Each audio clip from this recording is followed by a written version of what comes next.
G'day viewers and welcome to WAINGAFAT Wednesday, an acronym that means I'm going to talk about who am I not giving a fuck about today.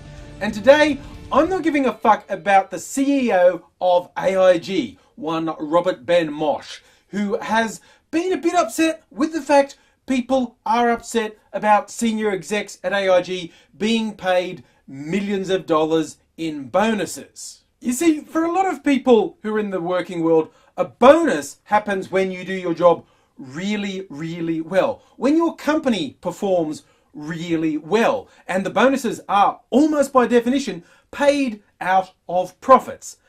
AIG, not so much on the profit front. In fact, AIG was one of the companies that basically destroyed the world economy, only continues to exist as part of the multi-billion-dollar bailout by the US government, which means these bonuses being paid out are not paid out of AIG profits, they are paid out of American taxpayer money. And what Mr. Benmosche doesn't seem to understand is it's not so much that people have got something personal against him and his execs, it's just they really don't fucking like incompetence being rewarded at their own expense. This is what blows my mind. Every time these fuckheads are criticised, they say, oh, you have to pay bonuses. You have to attract the top people. You don't fucking have the top people. I've said this before and I'll say it again. When you do everything wrong, when you lose billions, when you derail the world fucking economy, you're not the best. You're the fucking worst.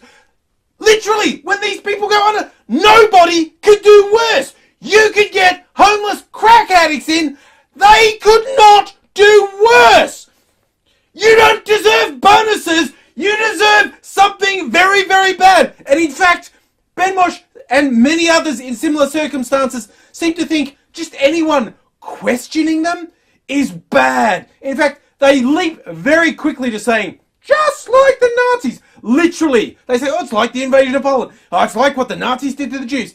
In this case, Benmosche says it's as bad as lynchings that used to happen in the Deep South in the US. And I don't mean he colloquially threw off like calling the internet like a lynch mob, Twitter outrage, the Twitter lynch mob. That's sort of stupid and offhand when people say that. He actually literally said, you know what, this is like what used to happen in the South with lynchings, and this is just as bad, if not worse. You know what? If people actually dragged these execs out of their Wall Street offices into the street, slung nooses over streetlights and fucking hung them, it would not be as bad as the lynchings in the South, because that was done purely on the basis of racism. The people being lynched hadn't done anything. The guys at AIG and these other fucking Wall Street wankers did really, really bad things. They stole money. They destroyed companies. They destroyed lives. They're fucking criminals. By definition, it's been proven again and again. They broke the fucking law. Just because they're not getting prosecuted, just because they're being protected, doesn't change the fact that by fucking definition, they're criminals. So, no, actually, criticising you, stealing this money and paying yourself bonuses, not as bad as lynchings. You know what? Even dragging you out and hanging you, not as bad as lynchings. Because you did the wrong thing. You know what? Fuck this guy. That's all I say. Him and everyone like him. These people are so privileged they can't cop the tiniest bit of criticism without acting like the fucking victims. No, the victims are the millions of people who've suffered for your fucking greed, okay? If you can't see that, you're worthless fucking scum, and I don't give a fuck about you.